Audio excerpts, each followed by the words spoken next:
សូមអរគុណដែលបានឃើញអ្នកទាំងអស់គ្នាហើយមិនបានឃើញអ្នកផ្សេងទៀតដូច្នេះអរគុណខ្ញុំនឹងនិយាយជាមួយនឹងក្នុងពេលនេះខ្ញុំពិតជារំភើបហើយខ្ញុំបានយកអត្តពលខ្លះមកនិយាយក្នុងការសន្ទនារបស់គ្នាហើយយើងបានធ្វើកិច្ចការបានយ៉ាងល្អទាក់ទិននឹងការប្រតិបត្តិការជាមួយនឹងបុគ្គលិកធ្វើការរបស់យើងដែលនិយាយអំពីការតម្រូវការផ្សេងតាក់ទិនទៅលើនឹងគោលដៅរបស់ក្រុមប្រឹក្សាពិបាលរបស់យើងហើយយើងមានកិច្ចការខ្លះហើយនៅក្នុងការចូលការហើយនឹងការស្អីនឹងសម្រួលទៅលើ session របស់យើងហើយយើងធ្វើការជាមួយគ្នាជាក្រុមតូចៗដោយអស់លោកបានឃើញដូច្នេះរាត្រីនេះក៏នេះគឺជាប្រជុំមាន2វគ្គដែលយើងបាននិយាយពីថ្ងៃនេះហើយនឹងខែ6ថ្ងៃទី18តើទៅនឹងការទទួលយកហើយនឹងគោលដៅនឹងការ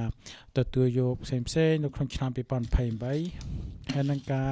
អនុម័តទៅលើ calendar តើទៅនឹងគោលដៅរបស់ក្រុមប្រឹក្សាពិបាលរបស់យើងហើយយើងនឹងធ្វើការណែនាំជាសាធារណៈដើម្បីបញ្ជាក់អំពីគោលដៅបណ្ដោះអាសន្នតើទៅលើការការពារទៅលើការជជែកគ្នារបស់យើងក្នុងពេលថ្ងៃត្រង់នេះដូច្នេះយើងបានធ្វើកិច្ចការតើទៅនឹងការគ្រប់គ្រងផ្សេងហើយយើងបានត្រៀមទៅលើការអនុវត្តផ្សេងហើយនឹងធ្វើទៅលើច្បាប់ហើយនឹងការអនុវត្តច្បាប់ទៅតាមពេលវេលាហើយបុគ្គលិកធ្វើការរបស់យើងគឺពិតជាខិតខំធ្វើកិច្ចការយើងបានចែករំលែកទៅលើកិច្ចការដែលយើងបានធ្វើនៅខាងក្រៅនេះហើយយើងបានយកអំពីបរិបទរបស់យើងទៅនឹងកិច្ចការបណ្ដោះអាសន្នរបស់យើងទៅលើគោលដៅរបស់យើងហើយយើងនឹងធ្វើសិក្ខាកាមរបស់យើងហើយយើងនឹងធ្វើគោលដៅបណ្ដោះអាសន្នរបស់យើងហើយនឹងអ្វីដែលយើងបានរំពឹងទុកហើយនឹងការស៊ីសង្វាក់គ្នាតើទៅនឹងហើយនឹងទទួលយកគោលដៅរបស់យើងហើយបន្តមកទៀតយើងនិយាយពីទស្សនៈរបស់ផ្សេងតើទៅនឹងគោលដៅរបស់យើងដែលយើងមានហើយ 80% ដែលយើងបានធ្វើហើយភាសារបស់យើងដែលយើងប្រើគឺយើងយកមកក៏ធ្វើពិនិត្យនៅក្នុងក្រុមប្រឹក្សាពិបាលរបស់យើងហើយក្នុងដំណើរការរបស់យើងដើម្បីពិនិត្យមើលទៅលើការតាមដានយើងនឹងទទួលរបាយការណ៍ពីដុកទ័រម៉ាត្រិកាលោក Moskowitz វាគឺជាចុងក្រោយក្នុងរាត្រីនេះហើយយើងនឹងធ្វើអន្តរកម្មរបស់យើងទៅលើក្រុមប្រឹក្សាពិបាលរបស់យើងឲ្យយើងតាមដានហើយរបាយការណ៍របស់យើងក្នុងពេលអនាគតនៅគោលដៅរបស់យើងគឺចង់បានពីទិន្នន័យដ៏ច្បាស់លាស់មួយហើយនឹងបំព្រួញទៅលើទិន្នន័យរបស់យើងទៅនឹងប្រតិបត្តិការហើយយើងមិនចង់មកដើម្បីមានទិន្នន័យដោយថ្មីតែម្ដងហើយបុគ្គលិកធ្វើការរបស់យើងដើម្បីផ្ដល់ជាភស្តុតាងហើយនឹងនិយាយពីសកម្មភាពរបស់យើងហើយដូច្នេះវាជារបៀបមួយនៃការតាមដានរបស់យើងហើយមួយផ្សេងទៀតយើងបានចំណាយពេលវេលាយ៉ាងច្រើនក្នុងបុគ្គលិកធ្វើការដើម្បីកាត់បន្ថយហើយនឹងគោលដៅរបស់អគ្គនាយករបស់យើងនិងគោលដៅរបស់ក្រសួងសិក្សាធិការរបស់យើងអ្វីដែលយើងបានឃើញគឺទៅនឹងការការពារហើយយើងបានផ្ដល់ជាឱកាសដើម្បីផ្ដោតទៅលើអ្វីមួយដែលមានតម្លាភាពហើយស៊ីសង្វាក់គ្នាហើយដើម្បីឲ្យបុគ្គលិកធ្វើការរបស់យើងហើយយកមកប្រាណវត្តតាមថ្នាក់រៀនហើយនឹងកិច្ចការដែលយើងមានហើយយើងឲ្យពួកគេដឹងពីទូនាទីរបស់ពួកគេហើយយើងនឹងយកអនុវត្តគោលដៅរបស់យើងពីកន្លែងនេះទៅថ្នាក់រៀនហើយដូច្នេះយើងនឹងថាអ្វីដែលកើតឡើងនៅក្នុងថ្នាក់រៀនគឺជាអ្វីដែលយើងធ្វើនៅក្នុងថ្នាក់រៀនហើយអ្វីដែលយើងបានធ្វើក្នុងគោលដៅក្រុមប្រឹក្សាពិបាលរបស់យើងដើម្បីធ្វើការគ្រប់គ្រងបុគ្គលិកធ្វើការរបស់យើងហើយវាជាសំខាន់ណាស់សម្រាប់ប្រព័ន្ធរបស់យើងហើយនៅចុងក្រោយនេះតើតើបរិបទរបស់យើងអ្វីដែលលោកបានធ្វើក្នុងការទទួលយកសមិទ្ធផលរបស់យើងគឺមានភាពទទួលខុសត្រូវផ្សេងទៀតដែលយើងនឹងយកមកប្រើនៅក្នុងពេលរាត្រីនេះហើយយើងនឹងផ្ដល់ឱកាសឲ្យអស់លោកហើយឲ្យបានឃើញពីគោលដៅរបស់ក្រុមប្រឹក្សាពិបាលរបស់យើងហើយនឹងអ្វីដែលយើងបានធ្វើជាថវិកាហើយនឹងឲ្យឃើញគោលដៅផ្សេងទៀតទាំងដែលតម្រូវឲ្យយើងធ្វើហើយអ្វីដែលយើងមានខ្លះដែលយើងបាននិយាយថ្ងៃនេះនៅថ្ងៃយប់គឺយើងដឹងថាកម្មវិធី LCAT របស់យើងដែលតេតិននឹងរដ្ឋដែលតេតិននឹងគោលដៅដើម្បីយើងធ្វើឲ្យមានវឌ្ឍនភាពហើយនេះគឺជាអ្វីដែលយើងបានឃើញនៅការទទួលខុសត្រូវទៅនឹងទិន្នន័យរបស់យើងនៅរដ្ឋ California ហើយយើងនឹងធ្វើការវាតម្លៃទៅលើ គោលដៅរបស់ក្រុមប្រឹក្សាពិបាលរបស់យើងហើយយើងនិយាយពីគោលដៅក្នុងការធ្វើការជាមួយបុគ្គលិកធ្វើការរបស់យើងអ្វីដែលយើងផ្ដោតអារម្មណ៍ទៅលើគឺសមិទ្ធផលដែលសិស្សទទួលបានហើយនឹងយើងនឹងប្រើវិធីផ្សេងៗទៀតនៅអ្វីដែលក្រសួងសិក្សាធិការរបស់យើងកំពុងតែប្រជុំហើយបន្តមកទៀតយើងនិយាយពីគោលដៅរបស់ក្រុមប្រឹក្សាពិបាលរបស់យើងទាក់ទងនឹងការតម្រូវផ្សេងៗហើយនឹងការពារផ្សេងៗនេះមិនមែនជាលើកទី1ដែលយើងបាននិយាយគឺប៉ុន្តែយើងនឹងនិយាយអំពីសេចក្តីការពារផ្សេងៗអ្វីដែលជាបទពិសោធន៍របស់យើងក្នុងនាមជាក្រុមរបស់យើងហើយវាជាតម្លៃរបស់សហគមន៍របស់យើងគឺអ្វីដែលអស់លោកបាននិយាយនៅអ្វីដែលអស់លោកឲ្យតម្លៃហើយយើងនឹងប្រើច្បាប់ផ្សេងៗទៀតហើយយើងនិយាយអំពីទីកន្លែងផ្សេងៗទៀតនៅក្នុងដែលយើងនិយាយថាតើទៅនឹងការចូលរួមទៅលើការជជែករបស់យើងនឹងធ្វើការកត់ត្រាហើយនឹងយើងនឹងយកមកចែករំលែកជាមួយនឹងបុគ្គលិកធ្វើការនិងសមាជិកក្រុមប្រឹក្សាពិបាលរបស់យើងនៅក្នុងថ្ងៃត្រង់នេះយើងនិយាយទៅនឹងការបកប្រែទៅលើគោលដៅហើយនឹងសេចក្តីការពារផ្សេងៗនេះជាការបកប្រែដែលអស់លោកបានដាក់មកយើងនៅពេលដែលយើងនិយាយពីថាការការពារគឺយើងនិយាយអំពីថាតើគណនេយ្យសាលារៀនអ្វីដែលគាត់អាចធ្វើបានហើយទៅនឹងបុគ្គលិកធ្វើការដែលកិច្ចការងាររបស់ពួកគាត់ហើយយើងនឹងចែករំលែកអំពីសេចក្តីការពារនេះមាន2ផ្នែក Dr. Madrigal ហើយនិង Brian នឹងនិយាយប្រាប់អស់លោកតទៅលើគោលដៅទៅនឹងលទ្ធផលហើយខ្ញុំនឹងចូលរួមចែករំលែកខ្លះៗនៅក្នុងរឿងហ្នឹងនឹងឲ្យបន្ទាប់ពីលោក Brian និយាយអំពីច្បាប់ទម្លាប់នេះហើយយើងទាំងអស់គ្នាមកទីនេះក៏ចូលរួមនៅធ្វើការគ្រប់គ្រងផងដែរខ្ញុំបានធ្វើសេចក្តីយោងសេចក្តីរបស់ខ្លះៗទៅនឹងគោលដៅនឹងការការពាររបស់យើងទៅនឹងការណែនាំដែលយើងបានធ្វើគឺជាការវិតម្លៃរបស់ក្រុមប្រឹក្សាពិបាលរបស់យើងទំព័រទី1គឺយើងមាន2ហើយមាន6ផ្នែកទៅនឹងការវិតម្លៃខ្លួនឯងទំព័រទី1ទៅនឹងទស្សនៈហើយនឹងគោលដៅហើយមើលទៅខាងស្ដាំហើយបន្តមកនិយាយពិនិត្យទៅលើសេចក្តីត្រូវការហើយនឹងសមិទ្ធផលរបស់សិស្សហើយទំព័រទី2គឺទៅនឹងតម្លៃហើយនឹងការពារហើយបើយើងចង់ដឹងថាយើងយកភាសានោះមកពីណានេះគឺជាពេលវេលាមួយដែលយើងយកមកចែករំលែកអំពីពេលវេលាដែលអស់លោកបានចូលរួមហើយនៅក្នុងប្រហែលជាក្នុងខែចុល្លាយដូច្នេះយើងនឹងនិយាយពីអ្វីដែលយើងបានរៀនហើយនឹងពិនិត្យមើលទៅលើការតម្រូវការផ្សេងៗទៅនឹងការចាត់តាំងយើងថាចុងក្រោយនេះគឺយើងទទួលបានច្រើនបើដែលយើងធ្វើការផ្លាស់ប្ដូរពីខាងឆ្វេងទៅខាងស្ដាំទៅនឹងការវឹកវើផ្សេងទៅនឹង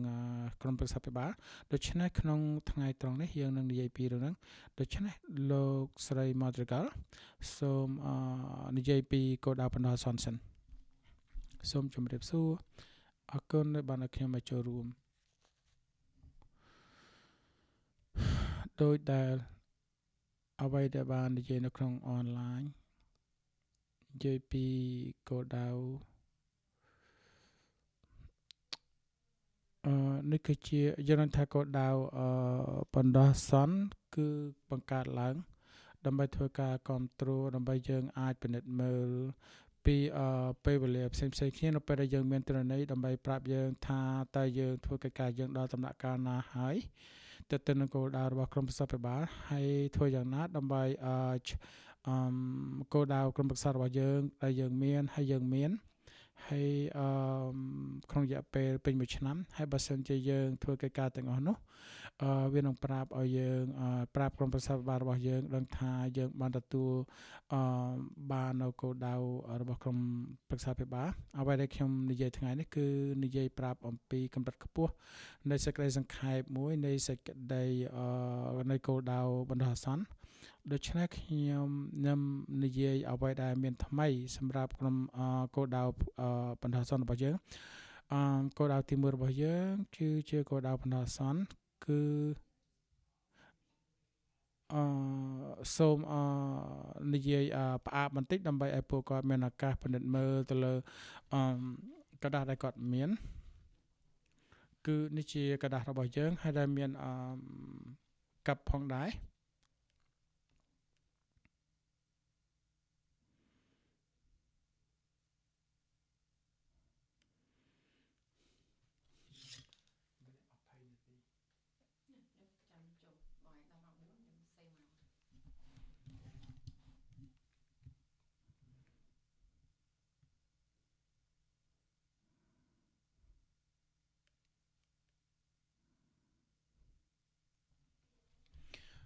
ខ្ញុំនឹងប្រាប់ពីការណែនាំខ្លះៗហើយនឹងពិនិត្យមើលទៅលើគោលដៅបណ្ដោះអាសន្នរបស់យើងដែលយើងបណ្ដោះតាមបច្ចេកវិទ្យារបស់យើងអ្វីដែលយើងបានធ្វើខុសពីមុនគឺយើងបានដាក់កត់សម្គាល់ទៅលើគោលដៅនីមួយៗគេហៅថា 1A 1B និង 1C យើងនឹងឃើញលំនាំរបស់វាដែលស្តៀងគ្នាទៅលើអ្វីដែលខ្ញុំបាននិយាយពីគោលដៅទី1នៅក្នុងគោលដៅរបស់ក្រុមប្រឹក្សាពិបាលនីមួយៗខ្ញុំនឹងនិយាយយោងទៅតាមទៅ 1A បើសិនជាខ្ញុំមិនបាននិយាយយោងទៅលើគោលដៅបណ្ដោះអាសន្នណាមួយទេប៉ុន្តែវាដូចតែគ្នាចឹងអ្វីដែលវាស្រដៀងគ្នានឹងគោលដៅទី1គឺគេហៅជាគោលដៅបណ្ដោះអាសន្នគឺទិន្នន័យរបស់គេហ្នឹងគឺវាដូចតែដដែលទេយើងនឹងពិនិត្យមើលទៅលើទិន្នន័យរបស់យើងហើយនឹងពិនិត្យមើលទៅលើពីការវិតម្លៃនៃការរៀនអានអ្វីដែលវាខុសគ្នានោះគឺ 1B គឺយើងនិយាយអំពីគេហៅថា Spring Fluency Assessment ទាក់ទិនទៅលើនឹងការរៀនអាននេះជាគោលដៅបណ្ដោះអាសន្នថ្មីខ្ញុំផ្អាកបន្តិចដើម្បីបើកឲ្យមានសួរជាសំណួរ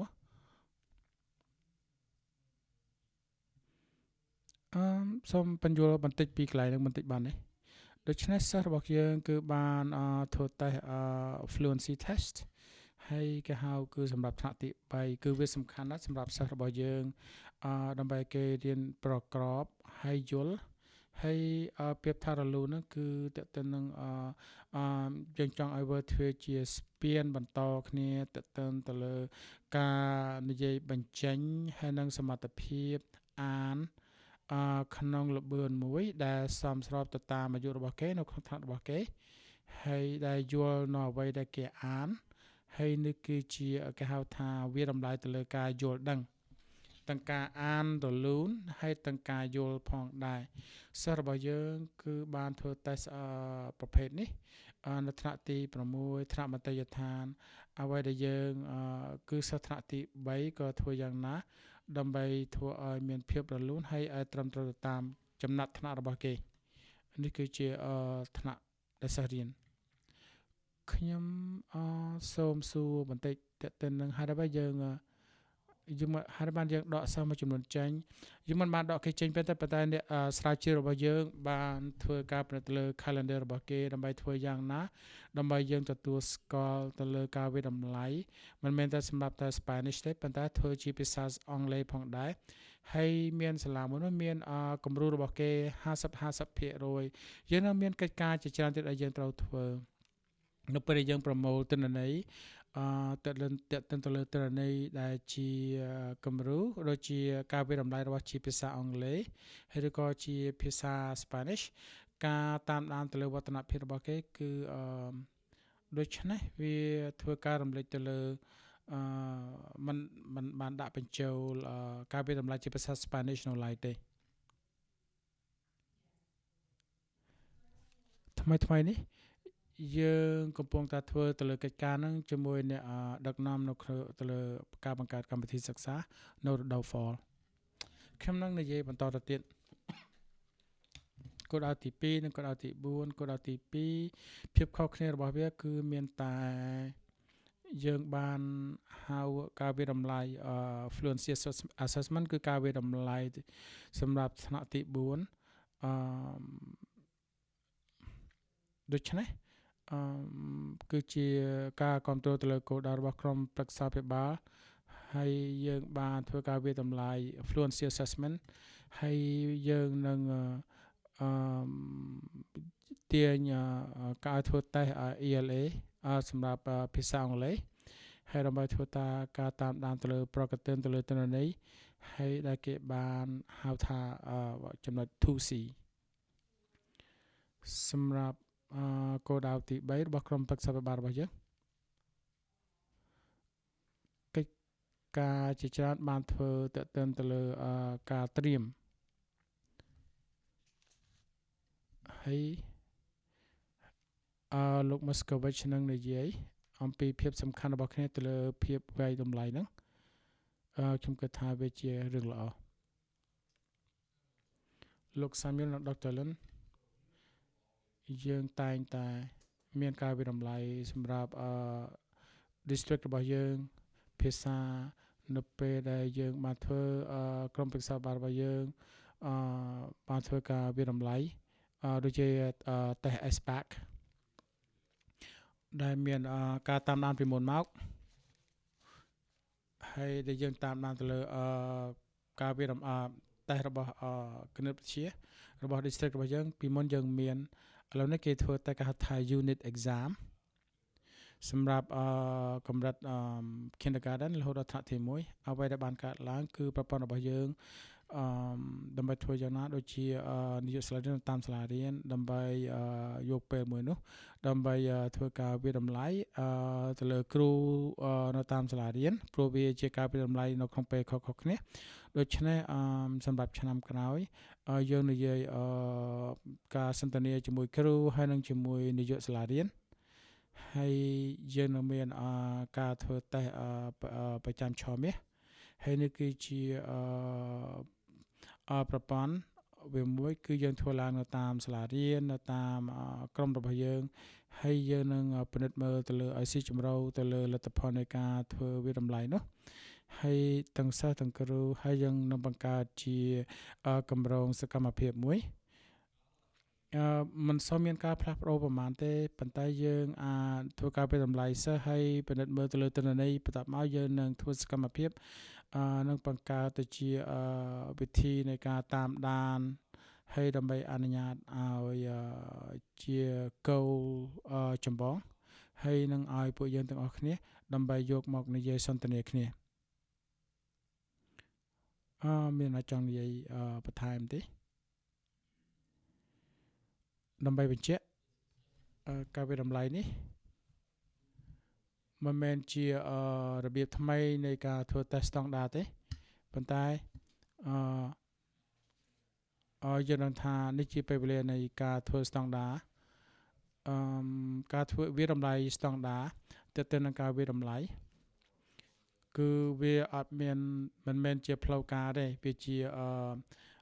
គាត់ទៅប្រាប់យើងអំពីបរិបទដើម្បីវិតម្លៃទៅលើការរៀនសូត្ររបស់សិស្សបើសិនជាគេធ្វើបានល្អគឺវាល្អហើយប៉ុន្តែបើគេធ្វើមិនបានល្អទេយើងនឹងតាមដានអំពីភាពរបៀបជោគជ័យរបស់គេហើយយើងនិយាយពីការវិតម្លៃបណ្ដោះអាសន្នសិនសូមអរគុណ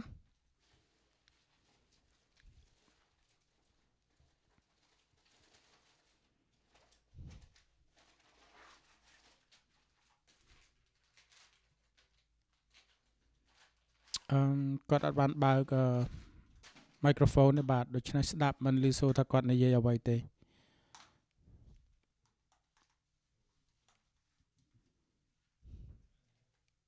ល្អណាស់ខ្ញុំដឹងថានេះជាការនិយាយសន្ទនាមួយដែលខ្ញុំបានធ្លាប់ស្ដាប់ឮយើងបានចំណាយពេលវេលាជាច្រើនទៅលើការធ្វើតេស្តពីមុនមកគឺយើងបានបង្ហាត់សិស្សឲ្យរៀនធ្វើតេស្តហើយផ្ទុយទៅវិញគឺផ្ទុយទៅលើអ្វីដែលពួកគេធ្វើនៅក្នុងថ្នាក់វាជាការល្អណាស់ដូច្នេះយើងនិយាយអំពីគោលរបស់ក្រុមប្រឹក្សាវិបាលទី3ជាគោលដៅបណ្ដោះអាសន្នគឺជានិយាយពីអ្វីដែលថ្មីគឺស្តៀងគ្នានឹងអ្វីដែលយើងបាននិយាយទាក់ទងនឹងប្រព័ន្ធយើងនឹងពិនិត្យមើលទៅលើការធ្វើតេស្តលេខប្រចាំឆមាសហើយយើងចូលទៅលើគោលដៅទី4ហើយដើម្បីធ្វើការផ្លាស់ប្ដូរទៅលើ 4A 4A គឺយើងនឹងពិនិត្យមើលទៅលើថ្នាក់ទី9ទី12សម្រាប់សិស្សដែលជនជាតិស្បែកខ្មៅដែលមានពិន្ទុ C ឬក៏គ្រាន់បើជាងនឹងពី A ដល់ G ហើយខ្ញុំចង់ដឹងថាហេតុអ្វីបានជាភាសាអង់គ្លេសគឺជាមុខវិជ្ជាសិក្សាដែលតម្រូវ4ឆ្នាំដូច្នេះវាសំខាន់ណាស់ដែលយើងឲ្យកូនរបស់យើងរៀនតន់ហើយនៅពេលដែលកើតឡើងភ្លាមឲ្យគេរៀនតន់យល់ភ្លាមហើយជាឱកាសសម្រាប់យើងពិនិត្យមើលទៅលើមុខវិជ្ជាសិក្សាហ្នឹងវាពិតជាលំបាកនៅពេលណាបើរៀនមិនតាន់គេវាលំបាកនឹងធ្វើឲ្យតាន់គេណាស់ក្នុងព្រោះជាកិច្ចការច្រើនដែលយើងហៅថាជាភាសាអង់គ្លេស 4B គឺនិយាយអំពី A ដល់ G ឥឡូវនេះយើងពិនិត្យមើលអ្វីដែលយើងបានផ្ដល់ទៅលើបច្ចុប្បន្នភាពទៅលើគោលដៅរបស់យើងដែលយើងបាននិយាយពីថ្នាក់ទី9ភាសាអង់គ្លេសនិងគណិតវិទ្យាទាក់ទងនឹងការរៀនតន់ហើយយើងនឹងផ្ដល់ជាទូទៅថ្នាក់ទី12ហើយអ្វីដែលវាខុសគ្នាទាក់ទងនឹងគោលដៅបណ្ដោះអាសន្ននេះគឺយើងបានពិនិត្យមើលទៅលើប្រវត្តិនៃទិន្នន័យរបស់យើងហើយយើងបានឃើញថាសិស្សមួយចំនួនធំដែលពួកគេរៀនមិនតាន់ហើយនៅពេលដែលគេរៀនមិនតាន់គឺថ្នាក់ទី12គឺគេនៅមានឱកាសដើម្បីផ្ដល់ការគ្រប់គ្រងដើម្បីឲ្យគេរៀនតាន់ហើយជាជាងយើងមើលទិន្នន័យនៅថ្នាក់ទី12ខ្ញុំសូមផ្អាកនៅប៉ុណ្ណេះសិនមុនពេលដែលយើងដូរទៅមុខទៀតយើងមានឱកាសមានសំណួរសុំទោសអ្នកចាំមានន័យថាអ្នកឯងមានឱកាសក្នុងការសួរសំណួរបើសិនជាអ្នកមានសំណួរតាក់ទងនឹងវិធានការបដោះអាសន្នគោលការណ៍បដោះអាសន្ននេះគោលដៅបដោះអាសន្ននេះខ្ញុំកំពុងតែគិតអំពីគោលដៅរបស់ក្រុមប្រឹក្សាដែលមាន18ខែមកហើយខ្ញុំគិតថាយើងបានគិតអំពីគោលដៅទី3ដែលយើងតាក់ទងនឹងគណិតវិទ្យាដែលមានការលំបាកសម្រាប់សិស្សអាហ្វ្រិកស្បែកខ្មៅដែលបើយើងគិតពីមុខវិជ្ជាគ្រប់មុខវិជ្ជាទាំងអស់ពី A ទៅ G ចាការគិតរបស់ខ្ញុំវារៀងនេះតិចសំណួររបស់ខ្ញុំគិតថាយើងមានគោលដៅដែលផ្ដោតទៅលើគណិតវិទ្យាដែលយើងផ្ដោតទៅលើតាមគោលការណ៍ហើយជាគណិតវិទ្យាដែលបូករឿងតាក់ទងនឹងការបូកគណិតវិទ្យាឬក៏តាក់ទងនឹងមុខវិជ្ជាគ្រប់មុខវិជ្ជាពី A ទៅ G គោលដៅទី4ជាក់លាក់គឺអ្វីដែលយើងនិយាយនេះគឺខ្ញុំចង់និយាយគឺអ្វីដែលសំណួរដែលខ្ញុំបានបញ្ជាក់គោលដៅទី4យើងបញ្ជាក់អំពីមុខវិជ្ជាស្នូលដែលតម្រូវ4ឆ្នាំយើងមិនមែនតែនិយាយអំពីតាមដានអំពីដូចថាកូនសិស្សណារៀនតមិនតដែរគឺសិស្សតម្រូវឲ្យធ្វើអានឹងឲ្យបានចារៀនមុខវិជ្ជាពី A ទៅ G នឹងហ្មងគឺអានឹងវាសំខាន់សម្រាប់សិស្សអ្នករៀនភាសាអង់គ្លេសគឺជាលក្ខខណ្ឌតម្រូវបើសិនដែលខ្ញុំសួរសំណួរដូចតែខ្ញុំមិនដឹងយល់ថាតើ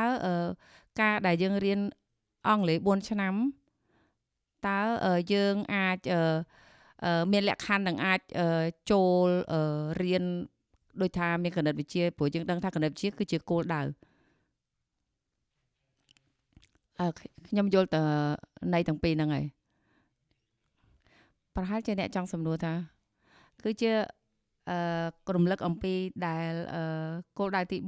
3ហើយគោលដៅទី4គឺជាផ្អែកទៅលើគណិតវិទ្យាដែលតាក់ទងនឹងមុខវិជ្ជាពី A ដល់ G យើងក៏ផ្ដល់ឱកាសដល់សិស្សក្នុងការរៀនមុខវិជ្ជាគណិតហ្នឹងកម្រិតខ្ពស់ជាងនឹងដែរហើយនឹងជាលក្ខខណ្ឌសម្រាប់សិស្សដែលអាចធ្វើបានហើយក៏អាចអនុញ្ញាតសិស្សអាចផ្ដល់ឱកាសចូលរៀននៅមហាវិទ្យាល័យដែរចាជាពិសេស បន្ទាប់ពីគាត់រៀនថ្នាក់ទី9ដែលចូលកម្រិតគណិតជាថ្នាក់ខ្ពស់ចាឥឡូវយើងនេះចំណាយពេលរៀងខ្ពស់តិចមកឥឡូវយើងចំណាយ2នាទីទៀតចាយើងឥឡូវយើងមើលតែពីរឿងគោលដៅឥឡូវមានពណ៌ទាំងពីរតើពណ៌ពីរហ្នឹងមានន័យថាម៉េចចាតាមប្រូតូកូលរបស់យើងគឺយើងមើលទៅលើពណ៌ខៀវចាទីពណ៌ខៀវមានន័យថាគឺមានគោលដៅហើយទស្សនៈគឺយើងត្រូវសម្រេចឲ្យបាននៅគោលដៅបណ្ដោះអាសន្នហ្នឹងចាសំណួរហ្នឹងគឺវាទលំទលាយណាក្នុងការលើកយកមកពិភាក្សាហើយទំព័រទី2គឺនៅខាងក្រោយគឺពណ៌ខៀវដែរខាងក្រោយពណ៌ខៀវនេះនិយាយថាតើមានអីដែលអ្វីដែលមិនច្បាស់លាស់ដែលយើងតម្រូវការឲ្យមានបញ្ជាក់ពីគោលដៅនឹងទៀតនៅក្នុងការកិច្ចសន្យាយើងនឹងមើលនៅគោលដៅបណ្ដោះអាសន្នមួយហ្នឹងចាយើងក៏មានម្នាក់នៅក្នុងអង្គប្រជុំហ្នឹងនឹងទទួលយកសេចក្តីកត់ត្រាផ្សេងនៅក្នុងកិច្ចប្រជុំទាំងអស់ហ្នឹងហើយយើងមើលទាំងអស់តើមានកំណត់ត្រាអ្វីខ្លះដើម្បីប្រមូលព័ត៌មានទាំងអស់ហ្នឹងចាអញ្ចឹងម្នាក់គឺមានទាំងក្រុមប្រឹក្សាជាន់ខ្ពស់ជាន់អីបានធ្វើកំណត់ត្រាទាំងអស់ហ្នឹងគឺយកមកធ្វើទាំងអស់គ្នាយើងនឹងមើលទៅលើគោលដៅនីមួយទាំង4ហ្នឹងចាអញ្ចឹងយើងយកចិត្តទុកដាក់ទៅលើគោលដៅនីមួយតើគោលដៅមួយណាដែលគណៈប្រធានមន្ត្រីត្រូវផ្ដោតលើចាហើយមានកន្លែងណាដែលវាមិនច្បាស់លាស់យើងត្រូវមានការធ្វើសេចក្តីបញ្ជាក់អញ្ចឹងយើងចូលមើលគោលដៅមួយចាហើយមានបុគ្គលិកគាត់បានកត់ត្រាពីគោលដៅនីមួយហើយយើងត្រឡប់មកមើលគោលដៅនៅខាងមុខវិញហើយយើងមើលពីអ្វីដែលអាចធ្វើបានសេចក្តីសម្រេចដែលអាចធ្វើបានចាយើងចំណាយពេល10នាទីសិនហើយដើម្បីមើលថាឥឡូវយើងដល់ណាហើយមុននឹងចូលដល់វិធានការពារត្រង់អូខេហើយរយៈពេលនេះគឺយើងមិនបាច់ផ្ដោតលើមីក្រូទេចា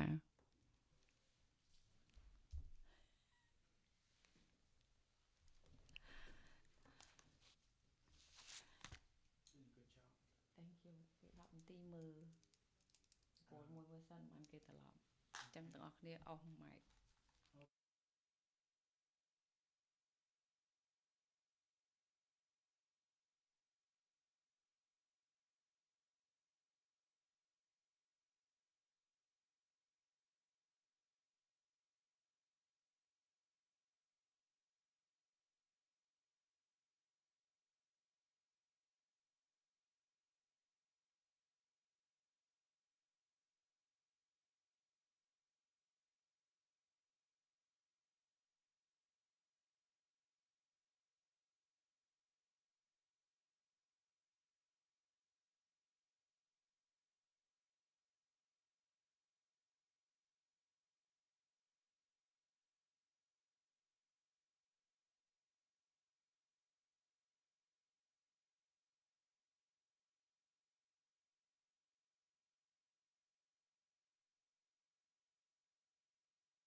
សាពេលវេលាហើយ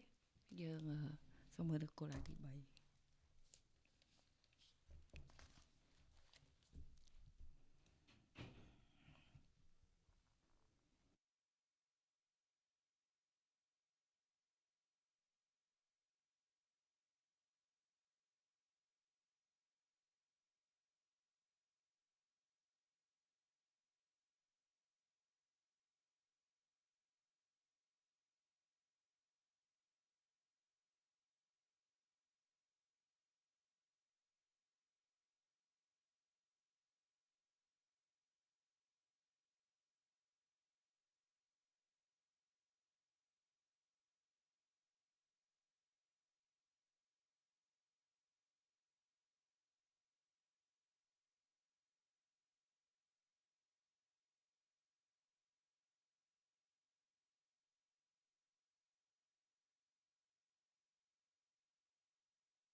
យើងពេ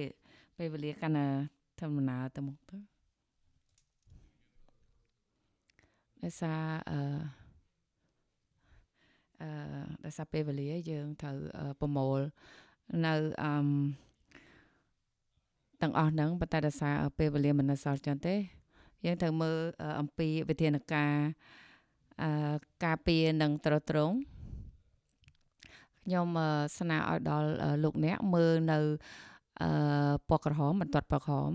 សូមលោកអគ្គនាយក Baker សូមមានប្រសាសន៍ឥឡូវយើងចូលដល់ចំណុចនេះ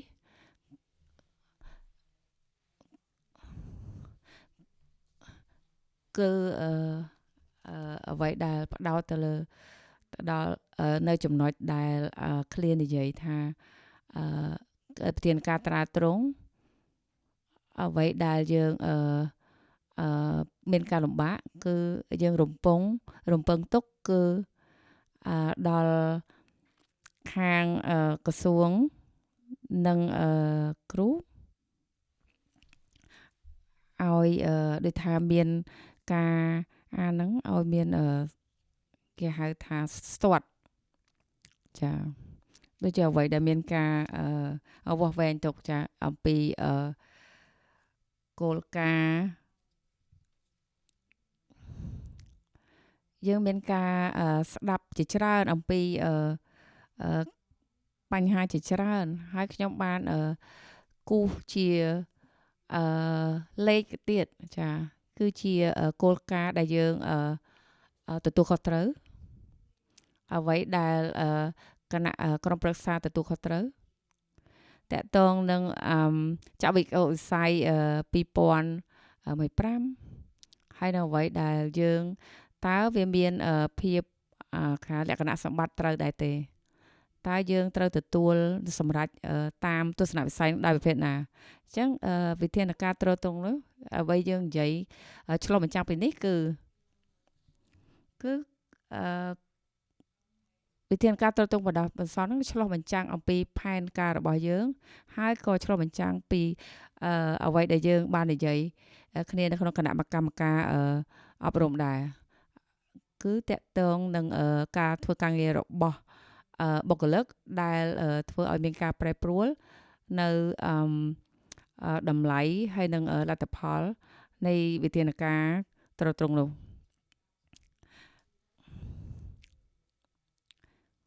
ចឹងវិធានការត្រត្រង់ទៅសេមិនមែនជាសេចក្តីថ្លែងការរបាយការណ៍នោះទេគឺយើងអ្វីដែលធ្វើគឺយើងផ្ដាច់ទៅលើភស្តុតាងតកតងទៅនឹងគោលការណ៍សមត្ថធម៌របស់មន្ទីរតើរបៀបដែលយើងបកស្រាយថាចង់មានន័យថាម៉េចចាយើងក្រឡេកមើលធាតុទាំងឡាយដែលវាតំណាងតើនៅវិធានការត្រត្រង់មួយគឺតកតងនឹងអ្វីដែលយើងផ្ដល់ជូនសិស្សតាហើយយើងបានបង្កើតហើយសំណួរនៅថ្ងៃនេះតើយើងគិតថាតើវិធានការត្រត្រង់បដោះសន្នហ្នឹងយើងត្រូវបានបកស្រាយមានន័យថាម៉េចចាបើសិនជាយើងគិតថាតើប្រធានមន្ទីរមិនអាចបកស្រាយឬក៏តំណាងនៃវិធានការត្រត្រង់ឬក៏មិនអាចផ្ដល់សេចក្តីលម្អិតបានតើយើងទៅថ្មិចអញ្ចឹងយើងចាប់ផ្ដើមអំពីធនធានដែលមានសមត្ថភាពគឺចំណុចទី 1A អ្វីដែលយើងមានschool site ចំនួន12កន្លែងហើយយើងមានភូមិដែលសង្កូហ្វាតើមានធនធានទាំងអស់នោះត្រូវបានទុកទេតកតងនឹងសហគមន៍សង្កូហ្វូដែលវាស៊ីគ្នាជាមួយនឹងគោលដៅរបស់ទាំងនោះជាមួយនឹងសិស្សផ្សេងៗជាពិសេសផ្ដោតលើសិស្សអាមេរិកខ្មែរតើយើងគិតអំពីតម្លៃនៅក្នុងចំណុចទាំងនេះទាំងនោះដែរឬទេចំណុចទី2គឺផ្ដាច់ទៅលើអ្នករៀនភាសាអង់គ្លេសគឺជាគោលដៅដែលស្ថិតនៅក្នុងដំណើរការមួយហើយនឹងការរំពឹងទុកនៅ ការរីកចម្រើនរបស់សិស្សដែលពួកគេបានធ្វើតាក់ទងនឹងថវិកាហើយនឹងអ្វីៗដែលគាត់ធ្វើការអស់ហ្នឹងនឹងការតាមដានដើម្បីធានាថាឲ្យពួកគេមានការជោគជ័យធ្វើម៉េចឲ្យបានទៅដល់ខែ6តាមនេះគឺទៅឲ្យគាត់បានជោគជ័យ 100% ហើយនឹងផែនការអន្តរាគមន៍ផ្សេងៗហើយនឹងកម្មវិធីផ្សេងៗតើត្រូវមានថាកត់ត្រាទុកហើយធ្វើម៉េចឲ្យបានចប់សពគ្រប់ទៅតាមពេលវេលាហើយកិច្ចការលំបាកមួយដែលយើងប្រឈមនៅក្នុងគណៈកម្មការនៅកិច្ចការត្រួតត្រងនេះគឺវាមានការលំបាកគឺតាក់ទងនឹងរបាយការណ៍អំពីដែលការរៀបចំឲ្យមានការត្រួតត្រងនោះអ្វីដែលយើងមើលនៅក្នុងចំណុចទី2គឺទៅឲ្យសិស្សទាំងអស់ហ្នឹងគឺមានលក្ខណៈគេហៅថាចូលរួមហើយនឹងក្រុមគ្រួសារហើយឲ្យមានការតំណាក់តំណងទាំងខាងមន្ទីរទាំងអស់នេះស្ថិតនៅមាននៅក្នុងយុទ្ធសាស្ត្រគោលដៅរបស់មន្ទីរហើយនឹងធ្វើកិច្ចការទាំងអស់នេះជាមួយនឹងឪពុកម្ដាយរបស់សិស្សហើយមានទាំងដុកទ័រសាបាសាហើយនឹងសិស្សហើយនឹងតំណាក់តំណងតាមគ្រោងគោលការណ៍គោលដៅរបស់សហគមន៍ហើយនឹងការតំណាក់តំណងវាស់វែងអំពីភាពតំណាក់តំណងដែលមានលក្ខណៈជារួមតើនៅក្នុងក្រមពិសេសណាមួយដែលយើងត្រូវផ្ដោតលើទៅតាមទិន្នន័យតើអ្វីទៅជាគោលដៅនៃការមានការប្រជុំ Town Hall ការធ្វើសម្រងមតិស្ទាបស្ទង់មតិហើយនឹងអ្វីៗផ្សេងទៀតដែលរៀបចំជាគោលដៅប្រចាំឆ្នាំអ្វីដែលគឺយើងជឿជាក់ថាគឺវាចំណុចសំខាន់ដែលយើងគិតថាវាជាប្រធានការត្រត្រង់ហើយនៅក្នុងផ្នែកនេះនៅក្នុងលក្ខណៈដែលគេហៅថាសមធម៌តកតងនឹងពូជសាសន៍គឺយើងត្រូវអនុវត្តទៅតាមកម្មវិធីដែលគឺតកតងនឹងកម្មវិធីមិនមានលក្ខណៈនេះទេគឺថារាប់បញ្ចូលទាំងអស់ចំណុច2ដែលយើងមើលឃើញគឺផ្ដោតទៅលើគោលដៅបណ្ដោះអាសន្ននោះគឺដំណើរការរីកចម្រើននៅក្នុងវិធានការត្រួតត្រងការពារដោយឆ្នាំ2028ហ្នឹងគឺសិស្សទាំងអស់មិនថាមានពូជសាសន៍ពណ៌សម្បុរអីទេគឺធ្វើឲ្យមានការរីកចម្រើនឲ្យធ្លាក់ចុះកុំឲ្យមានការរៀនធ្លាក់ទៅហើយរក្សានៅធ្វើម៉េចឲ្យសិស្សហ្នឹងគាត់មានអារម្មណ៍ថាសាលាហ្នឹងគឺជារបស់ខ្លួនឯងចាមានជាលក្ខណៈរួមបញ្ចូលយ៉ាងហោចណាស់ឲ្យមានការថាមានអារម្មណ៍ថាចូលរួមហើយថាជារបស់ខ្លួនឯងយ៉ាងហោចណាស់ក៏មាន 80% ដែរនៅក្នុង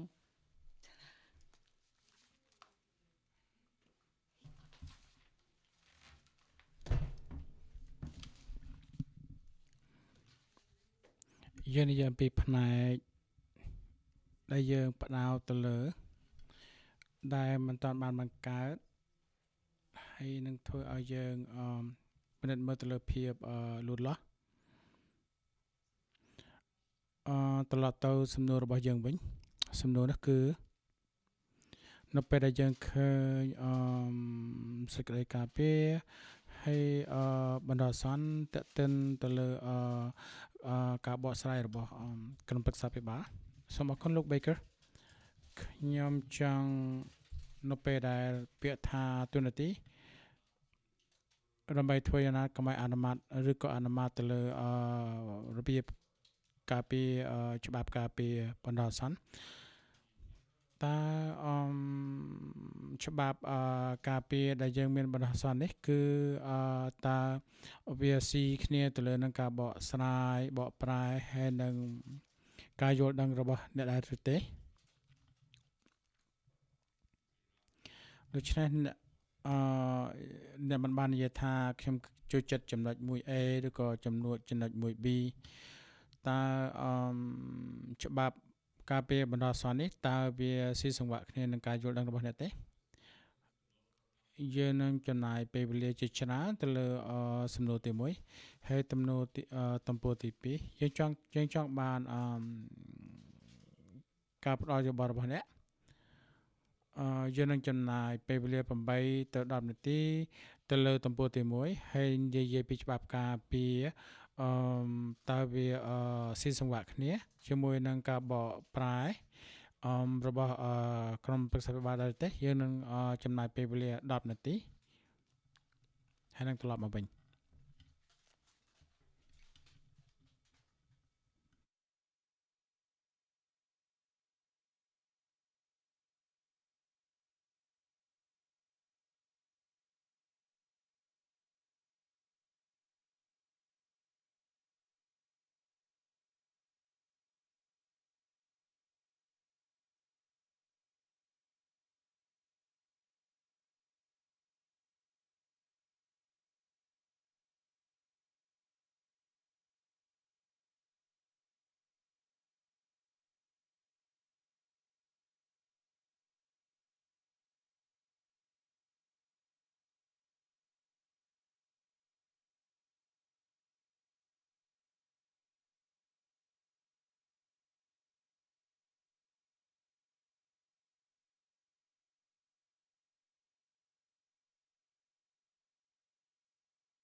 Dr. Madragal Dr. Baker ហើយខ្ញុំក្នុងជ្រុងនីមួយៗយើងឲ្យក្រុមប្រឹក្សាភិបាលនីមួយៗហើយយើងនិយាយពីច្បាប់ត្រួតត្រងតើតើនឹងច្បាប់ត្រួតត្រងតើមានចំណុចណាមួយដែលអ្នកបានជាប់នៅក្នុងអារម្មណ៍របស់អ្នកដូចជាសំណួរក៏ដោយអ្វីក៏ដោយយើងអាចជួបមកចែករំលែកគ្នាទៅលើគោលដៅបណ្ដោះអាសន្ននេះហើយតើអ្វីទៅដែលនៅជាប់ក្នុងអារម្មណ៍របស់អ្នកដែលអ្នកមានអារម្មណ៍ខ្លាំងខ្ញុំឲ្យ1នាទីបន្ទាប់មកយើងនឹងឲ្យម្នាក់ចែករំលែកពីក្រុមនីមួយៗ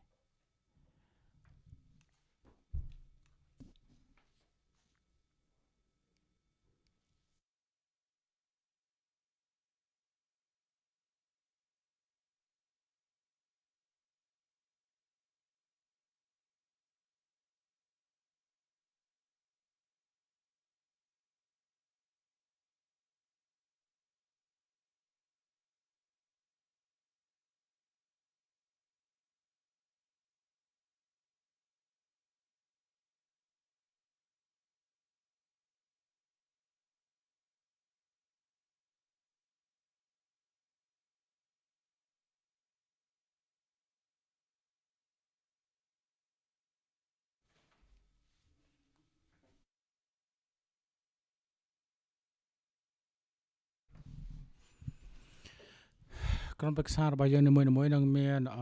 ពេលវេលាខ្លីមួយសម្រាប់ចែករំលែកលោកស្រី Cricket សម្រាប់ខ្ញុំចំណុច 2A គឺទន្ទឹមនឹងការចូលរួមសកម្មភាពចូលរួមនៅក្នុងការចូលរួមទៅលើសហគមន៍ទៅលើកិច្ចការដែលយើងធ្វើ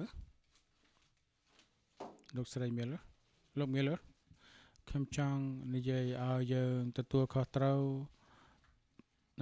ទន្ទឹមនឹងការរិះគន់ទៅលើការច្បាប់ត្រួតត្រងធ្វើយ៉ាងណាដើម្បីឲ្យគេស៊ីសង្វាក់គ្នាជាមួយនឹងអនុប្រទេសរបស់យើងហើយខ្ញុំពិតជាមានជំនឿថាកម្មវិធីសិក្សានិងកម្មវិធីតេតិននឹងជាតិសាសសម្បត្តិនៃជាតិសាសដើម្បីបញ្ជាក់ពីរំពឹងសេចក្តីរំពឹងទឹករបស់យើង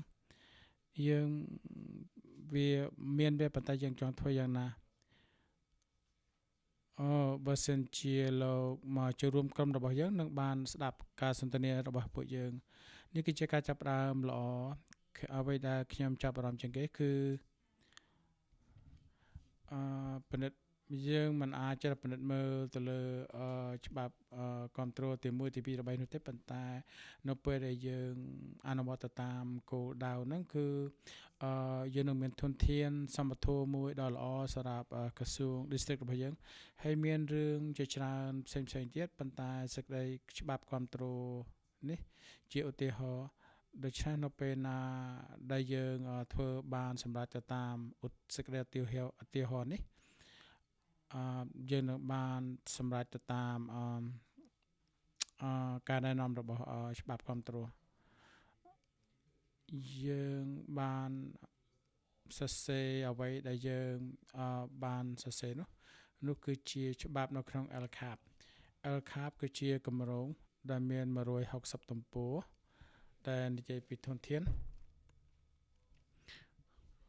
លោកអរ៉ូចង់និយាយអ្វីដែរcomplete បើកទូ microphone លោកអរ៉ូ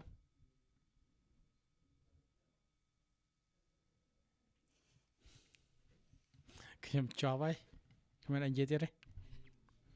យើងបានធ្វើការសម្រេចចិត្តបានគិតអំពីរឿងហ្នឹងតើទៅនឹងការបោះឆ្នោតជ្រើសរើស ខ្ញុំត្រូវបានហុចឲ្យនិយាយសូមអរគុណការនិយាយសន្ទនារបស់គ្នាគឺនិយាយអំពីគោលដៅរបស់យើងតេតិនទៅលើសមិទ្ធផលរបស់សិស្សនិយាយពីតម្លៃរបស់សហគមន៍ហើយតម្រូវសេចក្តីរំពឹងទុករបស់យើងតេតិននឹងទៅលើការទទួលខុសត្រូវទៅលើអគ្គនាយកគឺទូនាទីរបស់អគ្គនាយកសូមអរគុណច្រើនសូមអរគុណទៅលើកិច្ចការដ៏ល្អនេះក្រុមការងាររបស់យើងពិតជាសប្បាយចិត្តតេតិនទៅលើការជជែកគ្នាទៅលើយើងនឹងយកគំនិតរបស់លោកទាំងអស់គ្នាហើយយកមកជជែកគ្នាដើម្បីឲ្យស៊ីសង្វាក់គ្នាដើម្បីត្រៀមយកមកប្រជុំនៅខែ6ថ្ងៃទី8តេតិនទៅលើគោលដៅរបស់ក្រុមសិស្សហើយនឹងច្បាប់គ្រប់គ្រងហើយរហូតដល់ឆ្នាំ2028ហើយនឹងធ្វើការអនុម័តហើយយើងនឹងមានប្រកាសទិនសម្រាប់ធ្វើការគ្រប់គ្រងសម្រាប់ឆ្នាំ2028ដែលតេតិនទៅលើការតាមដានរបស់យើងហើយបន្តទៀតយើងនឹងធ្វើការសម្រេចទៅលើច្បាប់បណ្ដោះអាសន្នរបស់យើងនេះជាព័ត៌មានដែលលោក Brian បានចែករំលែកគឺជាព័ត៌មានដែលយើងមានជាកញ្ចប់មួយសម្រាប់ចាប់ផ្ដើមឆ្នាំថ្មីនៅខែ7នេះបន្តមកទៀតខ្ញុំនឹងនិយាយប្រាប់ពីថ្ងៃពេលវេលាហើយនឹងនិយាយអំពីរង្វាស់ហើយ1ទួល1 2ទួល2ដែលយើងមាននៅក្នុងប្រកាសទិនរបស់យើងហើយយើងអាចសួរជាសំណួរផ្ទាល់ខ្លួនឬក៏ជាសំណួរជាឯកជនក៏បានហើយដែលនិយាយពីប្រព័ន្ធរបស់យើងដែលមាននៅខាងក្រោយយើងនេះដូច្នេះសូមអរគុណចំពោះកិច្ចការដ៏ល្អនៅថ្ងៃនេះសូមលោកស្រី Greg Head និយាយម្ដងខ្ញុំអរគុណ